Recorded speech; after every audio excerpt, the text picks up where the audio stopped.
Everyone, step to success classes में आप सभी का स्वागत है।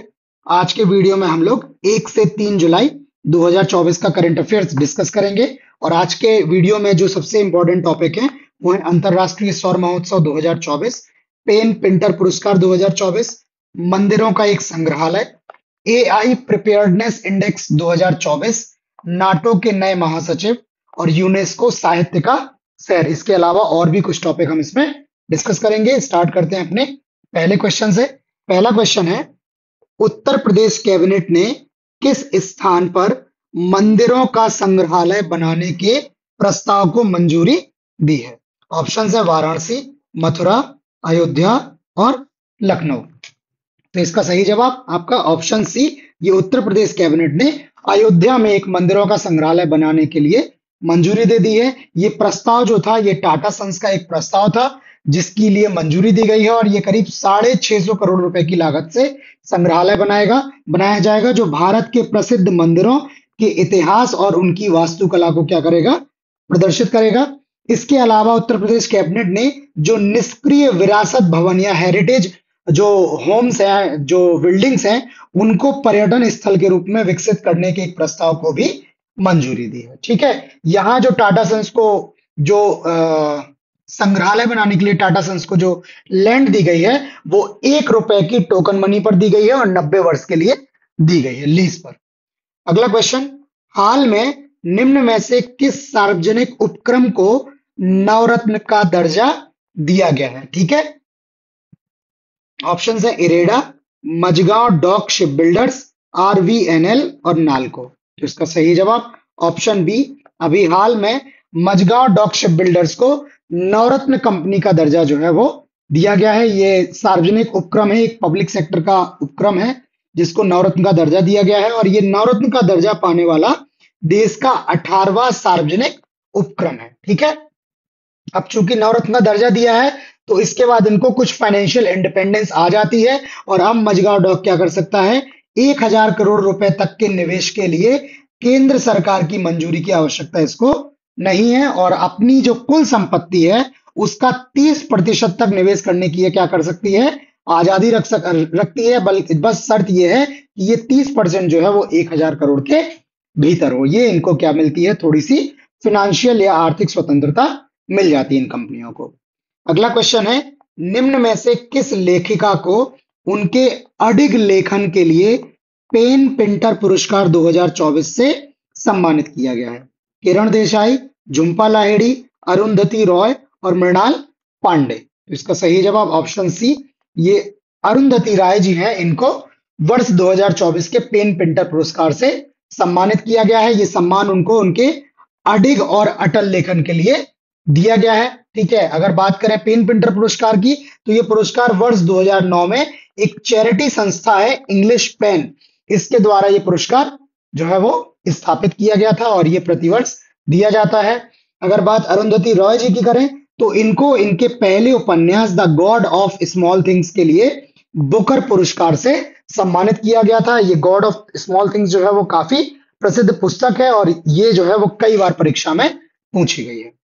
अगला क्वेश्चन, रक्षा निर्यात के लिए भारत का शीर्ष गंतव्य कौन सा देश बन गया है? रूस, इजराइल, अमेरिका और फ्रांस। इसका सही जवाब ऑप्शन सी, ये भारत के रक्षा गंतव्य के रूप में जो है वो अमेरिका सबसे बड़ा या सबसे प्रमुख जो है वो भागीदार देश बनकर सामने आया है और भारत का जो कुल रक्षा निर्यात है उसका 50% से अधिक निर्यात अमेरिका को हुआ है और अगर पिछले 5 वर्षों की बात करें तो इसका जो मूल्य रहा है वो करीब 2.8 बिलियन डॉलर से भी अधिक रहा है। ठीक है, अगर भारत के रक्षा निर्यात की बात करें तो वर्ष 2022-23 तक भारत का रक्षा निर्यात जो है वर्ष 2022-23 में भारत का रक्षा निर्यात जो है वो बढ़कर करीब 1.6 बिलियन डॉलर तक पहुंच गया है। ठीक है, अगला क्वेश्चन है, अंतरराष्ट्रीय सौर महोत्सव 2024 कहाँ आयोजित किया जाएगा? मुंबई, नई दिल्ली, बेंगलुरु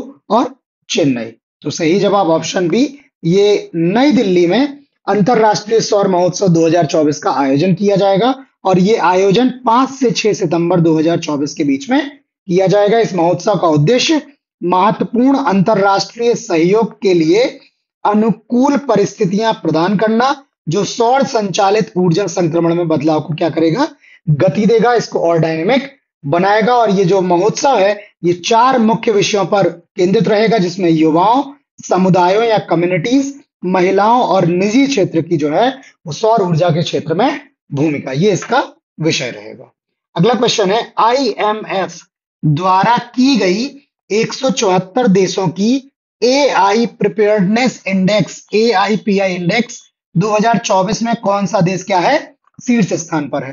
संयुक्त राज्य अमेरिका, डेनमार्क, सिंगापुर और चीन। तो इसका सही जवाब ऑप्शन सी, ये आईएमएफ की जो एआईपीआई इंडेक्स है इसमें सिंगापुर जो है वो शीर्ष स्थान पर रहा है। ये जो इंडेक्स है वो 25 जून को आईएमएफ अंतरराष्ट्रीय मुद्रा कोष द्वारा जारी किया गया, और ये इंडेक्स जो है वो 4 प्रमुख क्षेत्रों को ध्यान में रखते हुए बनाया गया है, जिसमें है डिजिटल बुनियादी ढांचे या डिजिटल जो बेसिक इंफ्रास्ट्रक्चर है, मानव पूंजी ह्यूमन कैपिटल और श्रम बाजार नीतियां, ठीक है, लेबर मार्केट पॉलिसीज, नवाचार इनोवेशन और अधिक एकीकरण इंटीग्रेशन आर्थिक एकीकरण और विनियमन में तत्परता के आधार पर ये इन 4 क्षेत्रों को ध्यान में रखते हुए ये रेटिंग प्रदान की गई है, जिसमें सिंगापुर शीर्ष स्थान पर आया है। अगर अन्य देशों की बात करें तो इस रैंकिंग में डेनमार्क द्वितीय स्थान पर, संयुक्त राज्य अमेरिका जो है वो तृतीय स्थान पर, भारत 72वें स्थान पर, जबकि दक्षिणी सूडान जो है इसमें 174वें अंतिम स्थान पर आया हुआ है। अगर आप ये टेबल चाहते हैं तो वीडियो को पॉज करके आप लिख सकते हैं। इसके अलावा जो भी हम लोग ये डिस्कस कर रहे हैं डेटा, वो सारा टेलीग्राम के माध्यम से भी आपको हम अवेलेबल कराते हैं पीडीएफ के फॉर्म में, तो आप हमसे टेलीग्राम के माध्यम से जुड़ के ये पीडीएफ भी ले सकते हैं। अगला क्वेश्चन, उत्तर प्रदेश सरकार निम्न में से किस जिले में एक बायोप्लास्टिक पार्क स्थापित करेगी? कानपुर, लखनऊ, लखीमपुर खीरी और आगरा। इसका सही जवाब ऑप्शन सी, ये उत्तर प्रदेश सरकार लखीमपुर खीरी, और लखीमपुर खीरी में बात करें तो लखीमपुर खीरी के कुंभी गांव में एक बायोप्लास्टिक पार्क स्थापित करेगी, और इस पार्क का निर्माण बलरामपुर शुगर मिल फर्म द्वारा किया जाएगा, निर्माण किया जाएगा, ठीक है। अगर बात करें बायोप्लास्टिक की तो बायोप्लास्टिक मक्का, सूरजमुखी, चुकंदर जैसी प्राकृतिक सामग्रियों से क्या किया जाता है, बनाया जाता है। ऐसा प्लास्टिक जो क्या हो, बायोडिग्रेडेबल हो, ठीक है। नेक्स्ट क्वेश्चन है, दक्षिण कोरिया, अमेरिका और जापान ने किस नाम से एक त्रिपक्षीय बहुक्षेत्रीय सैन्य अभ्यास का आयोजन किया है? Pacific Shield, Freedom Edge, Ocean Warrior और ट्राइडेंट यूनिटी। इसका सही जवाब ऑप्शन बी, ये दक्षिण कोरिया, अमेरिका और जापान ने फ्रीडम एज नाम से एक त्रिपक्षीय बहुक्षेत्रीय सैन्य अभ्यास का आयोजन किया है, और ये आयोजन दक्षिण कोरिया के जेजू द्वीप के जो अंतरराष्ट्रीय इंटरनेशनल वाटर्स हैं उस वाटर्स में ये 3 दिवसीय अभ्यास का आयोजन किया है, और ये इन तीनों देशों का पहला त्रिपक्षीय बहुक्षेत्रीय सैन्य अभ्यास था, ठीक है। नेक्स्ट क्वेश्चन, भारत का पहला यूनेस्को साहित्य का शहर कौन बना है? ऑप्शन है कोलकाता, चेन्नई, कोझिकोड और हैदराबाद। इसका सही जवाब ऑप्शन सी, ये केरल का जो कोझिकोड शहर है ये यूनेस्को का साहित्य का शहर के तौर पर क्या किया गया है, घोषित किया गया है, और ये भारत का पहला यूनेस्को साहित्य का शहर घोषित किया है। इसके अलावा अक्टूबर 2023 में कोझिकोड को यूनेस्को क्रिएटिव सिटीज नेटवर्क यूसीसीएन की साहित्य श्रेणी में क्या किया गया था, स्थान दिया गया था। संगीत के क्षेत्र में जो है उस समय ग्वालियर को स्थान दिया गया था, और ये दोनों क्या थे, 55 उन नए शहरों में शामिल हुए थे जो यूसीसीएन में शामिल किए गए थे। अब जो है ये यूनेस्को साहित्य का शहर बन गया है, पहले क्रिएटिव सिटीज नेटवर्क का पार्ट था, ठीक है। और इसी को ध्यान में रखते हुए केरल राज्य सरकार ने घोषणा की है कि वो प्रतिवर्ष 23 जून को कोझिकोड के सम्मान में साहित्य के शहर दिवस का जो है वो साहित्य के शहर दिवस के रूप में इसका आयोजन करेगा। नेक्स्ट क्वेश्चन, डीआरडीओ ने भारतीय नौसेना को निम्न में कौन सा एक नया रॉकेट प्रदान किया है? मध्यम दूरी का माइक्रोवेव ऑब्सक्यूरेंट सेफ रॉकेट, लंबी दूरी का टॉर्पीडो रॉकेट, सतह से वायु में मार करने वाला रॉकेट और जल आधारित मिसाइल।